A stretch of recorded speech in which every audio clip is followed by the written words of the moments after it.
சண்டைக்கோழி serial நாளைக்கான எபிசோடில் என்ன நடக்க போகுதுன்னு பார்க்கலாம் வாங்க. அதுக்கு முன்னாடி என்னுடைய சேனலை நீங்கள் சப்ஸ்கிரைப் பண்ணலைன்னா சப்ஸ்கிரைப் பண்ணிக்கோங்க. பக்கத்தில் இருக்கிற பெல் பட்டனையும் மறக்காமல் ப்ரெஸ் பண்ணிக்கோங்க. ஐஸ்வர்யா சுவாமி முன்னாடி வந்து உட்காந்துட்ருக்காங்க. சாமி, நான் உங்களை நம்பி தான் இங்கே வந்திருக்கேன். நான் டெய்லி வரேன், ஆனாலும் உங்களோட பார்வை என் பக்கம் திரும்பலையே. எனக்கு நம்பிக்கை இருக்குது, கண்டிப்பாக என்னோடய பிரச்சனைக்கு நீங்கள் தீர்வு கொடுப்பீங்கன்னு நான் நம்புகிறேன். தயவு செஞ்சு உங்களோட பார்வையை என் பக்கம் திருப்புங்க அப்படின்னு வேண்டிட்டு உட்காந்துட்ருக்காங்க. இன்னொரு பக்கம் விஜய் ஐஸ்வர்யாவை தேடிக்கிட்டு அங்கே வராங்க. ஐஷு, நீ பண்ணுறது சரின்னு உனக்கே தோணுதா? நீ டெய்லி வரதா இருக்க, டெய்லி மஞ்சள் புடவை கட்டிக்கிட்டு இங்கே வர. ஒரு நாள் 2 நாள் இல்லை, 1 மாதமாக நீங்கள் வந்துட்டுருக்க. ஆனால் அந்த சாமி என்னடானா உன் பக்கமே திரும்பலை. முதல்ல ஒன்று தெரிஞ்சுக்கோ, எக்ஸாமில் பாஸ் பண்ணணுன்னா முதல்ல அதுக்கு படிக்கணும். விக்ரமியும் மகாவையும் தேட்டத்துக்காக நான் எல்லா வழியும் பார்த்துக்கிட்டு தான் இருக்கேன் அப்படின்னு சொல்கிறாங்க. அதுக்கு ஐஸ்வர்யா, இங்கே பாருங்கள், நீங்கள் அவங்க 2 பேரையும் கண்டுபிடிக்கிறதுக்கு போலீஸையும் டிடெக்டிவையும் நம்புறீங்கன்னா நான் இந்த சாமியை நம்புகிறேன். தயவு செஞ்சு அமைதியாக இருங்கன்னு சொல்லிடுறாங்க. அப்போது சாமி கண் முழிச்சு ஐஸ்வர்யாவை கூப்பிடுறாங்க. கூப்பிட்ட உடனே ஐஸ்வர்யாவுக்கு ஒரே சந்தோஷம். அப்போது சாமி ஐஸ்வர்யா கிட்ட, தொலைஞ்ச உன் சொந்தங்களை தேடி தானே நீங்கள் வந்திருக்க அப்படின்னு சொல்கிறாங்க. உன்னோட பிரச்சனைக்கெல்லாம் தீர்வு திருச்சி பக்கத்தில் இருக்கிற விராலிமலையில் கர்ப்ப ரக்ஷாம்பிகை கோவில்னு ஒரு கோவில் இருக்குது. அந்த கோவிலுக்கு போயிட்டு நீ நெய் விளக்கு போடும், உன் பிரச்சனைக்கெல்லாம் தீர்வு கிடைக்கும் அப்படின்னு சொல்கிறாங்க. உடனே விஜய் வந்துட்டு, அப்போது நாங்கள் தேடுறவங்க கிடைச்சிருவாங்களா அப்படின்னு கேட்க, அதுக்கு சாமி வந்துட்டு, நீ அந்த நெய் விளக்கை போடு, அதுக்கப்புறம் அந்த வெளிச்சமே உனக்கு ஒரு வழியை காமிக்கும்னு சொல்கிறாங்க. உடனே ஐஸ்வர்யா, கண்டிப்பாக நாங்கள் அங்கே போகிறோம் அப்படின்னு சொல்லிட்டு அங்கேருந்து போகிறாங்க. இன்னொரு பக்கம் மகாவும் புவனாவும் கோவிலுக்கு போயிருப்பாங்க. மகா வந்து சாமிக்கிட்ட வேண்டிகிட்ருக்காங்க. கடவுளே, நான் யார், நான் எங்கேருந்து வந்தேன், இப்படி எதுவுமே எனக்கு தெரியல. எனக்கு வர்ற கனவு எல்லாமே நல்லதா கெட்டதா எனக்கு எதுவுமே புரியல. அதனால தான் நான் ஒன்று தேடி வந்திருக்கேன். எனக்கு ஒரு தெளிவான பார்வையை கொடு அப்படின்னு வேண்டிக்கிட்டு கோவிலை சுற்றி வந்துட்டுருக்காங்க. விக்ரம் ஒரு இடத்துல ஒருத்தர்கிட்ட நின்று பேசிகிட்டு இருப்பாங்க. அசினும் அதே கோவிலுக்கு வந்திருப்பாங்க. அசின் விக்ரமை பார்த்த உடனே ஓடி போய் விக்ரமை கட்டி பிடிக்கிறாங்க.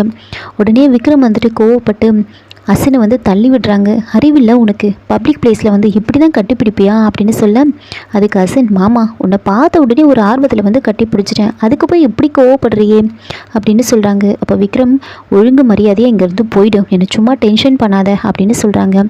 ஆமாம், நீ சாமி கும்பிட்டு தானே வந்த, போய் சாமி கும்பிடுன்னு சொல்ல, என் சாமி முருகனே நீ இங்கே இருக்க, நான் எதுக்காக அங்கெல்லாம் போய் சாமி கும்பிடணும் அப்படின்னு சொல்கிறாங்க. ரொம்ப அசின் விக்ரம் கிட்ட வம்பிழுத்துட்ருக்க. விக்ரம் அசினை அடிக்கலான்னு போகிறாங்க. அப்போ அசின் வந்துட்டு, அடி மாமா, அப்படியாவது உன் கை என் மேலே படுதான்னு பார்க்குறேன், அதை நினச்சி நான் சந்தோஷம் படுவேன். நீ அடிக்க வரும்போது இந்த கயிறை உன் கையில் கட்டலான்னு பார்த்தேன் அப்படின்னு சொல்லி ஒரு சிகப்பு கயிறை வந்து எடுத்து காமிக்கிறாங்க. அதை விக்ரம் கையில் வந்து கட்டி விடுறாங்க. மாமா, இது ரொம்ப சக்தி வாய்ந்த கயிறு தெரியுமா, இது உன் கையில் இருக்கிற வரைக்கும் யாராலையும் உன்னை எதுவும் பண்ண முடியாது அப்படின்னு சொல்லிட்டு இருக்கும் போதே புவனாவும் மகாவும் அங்கே வராங்க. புவனா அதை பார்த்துட்டு, ஆமாம் என்ன கயிறு இது, என்ன முருகா ஏதாவது வேண்டுதலா அப்படின்னு கேட்க, அதுக்கு அசன் வந்துட்டு, ஆமாம் வேண்டுதல் தான், ஆனால் அவர் இல்லை, நான் தான் வேண்டிக்கிட்டேன் அப்படின்னு சொல்கிறாங்க.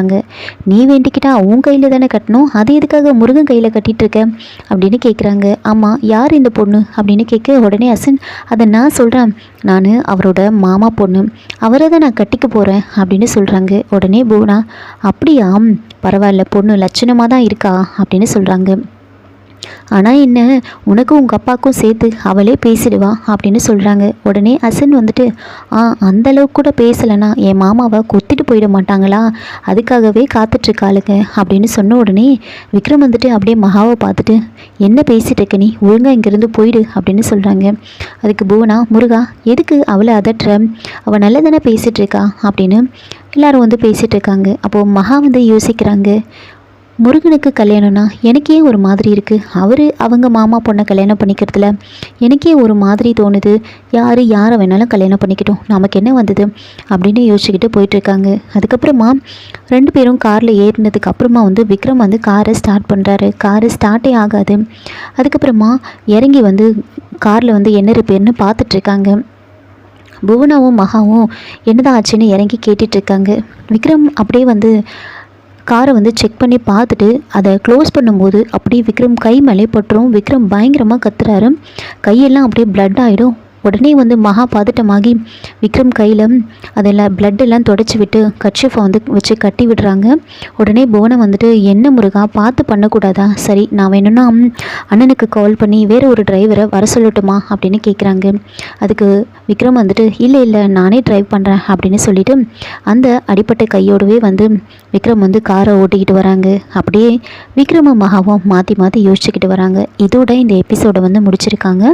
என்னோட ரிவ்யூ பிடிச்சிருந்தால் லைக் பண்ணுங்கள், மறக்காமல் சப்ஸ்கிரைப் பண்ணுங்கள். தேங்க்யூ.